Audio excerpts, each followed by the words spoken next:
सुरेशं विश्वाधारं गगनसदृशं मेघवर्णं शुभांगं लक्ष्मीकान्तं कमलनयनं योगविद्यानगम्यं वन्दे विष्णुं भवहरं सर्वलोकैकनाथं। श्रीमन्नारायणायै नमः। श्रीमन्नारायण की जय हो।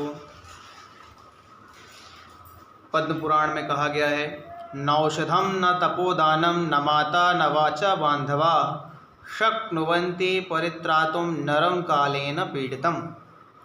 जीवन की परिसमाप्ति मृत्यु से होती है। इस ध्रुव सत्य को सभी ने स्वीकार किया है और प्रत्यक्ष भी दिखाई पड़ता है।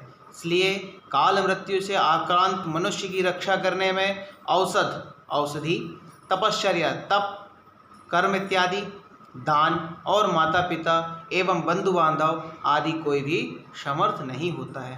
अर्थात काल के क्रमानुसार हमें अपने जीवन का फल भोग करके अंत में मृत्यु को ही प्राप्त करना पड़ता है। इसी प्रकार गरुड़ पुराण में इस संबंध में जिस विषय को कहा गया है उस विषय को मैं आपके सम्मुख रखता हूँ, जिसे जान करके आप इस जीवन को धन्य कर सकते हैं। कृपया ध्यानपूर्वक सुने। पद्म पुराण में कहा गया है, नौषधम न तपो दानम न माता न च बांधवा।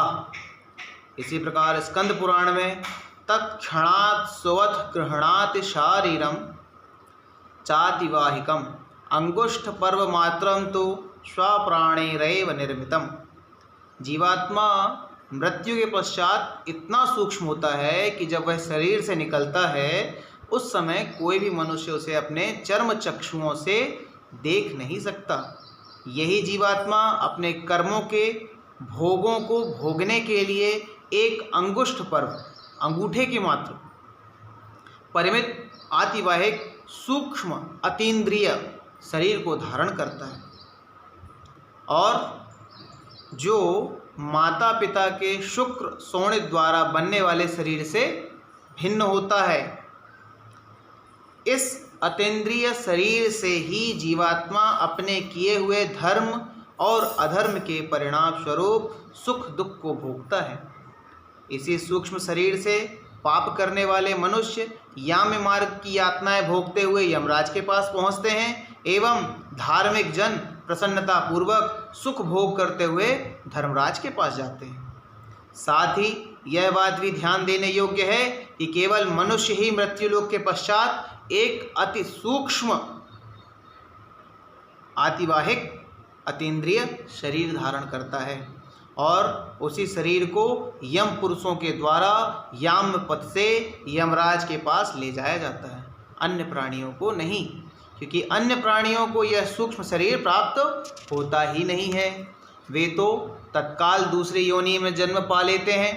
पशु पक्षी आदि नाना तिर्यक योनियों के प्राणी मृत्यु के पश्चात वायु रूप में विचरण करते हुए पुनः किसी विशेष योनि में जन्म ग्रहण कर लेते हैं।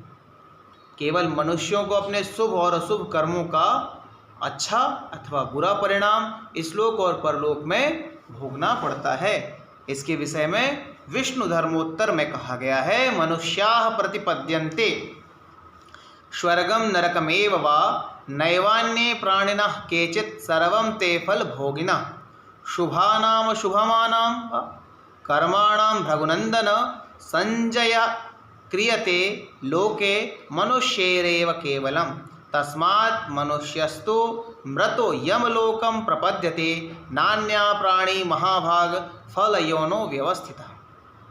अपने कर्मों के फल स्वरूप मृत्यु के पश्चात जीवात्मा सूक्ष्म शरीर धारण करके स्वर्ग या नरक लोक भोगता है और तत्पश्चात उसका पुनर्जन्म होता है या उसे मोक्ष की प्राप्ति होती है। भारतीय मनीषियों ने परलोक के इस दर्शन पर विशद विवेचना प्रस्तुत की है।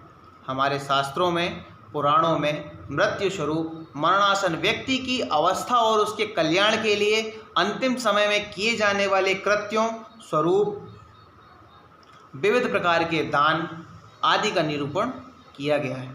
साथ ही मृत्यु के बाद और दैहिक संस्कार, पिंडदान, विविध प्रकार के दानों का निरूपण, तर्पण, श्राद्ध, एकादश, सपिंडीकरण इत्यादि विधान का वर्णन किया गया है। इनमें नरकों, यम मार्गों तथा यम मार्ग में पड़ने वाली पीड़ाओं के विषय में भी बतलाया गया है। यम सभा और चित्रगुप्त आदि के भवनों के स्वरूप का भी परिचय दिया गया है। इसी प्रकार स्वर्ग, वैकुंठ आदि लोकों का वर्णन के साथ साथ पुरुषार्थ चतुष्टय, धर्म, अर्थ, काम, मोक्ष के विषय में भी बतलाया गया है और जन्म मरण के बंधन से मुक्त होने के लिए आत्मज्ञान के विषय में भी बतलाया गया है। आइए हम सभी मिलकर के भगवान नारायण एवं गरुण जी के संवाद को ध्यानपूर्वक सुने। जय श्रीमन नारायण।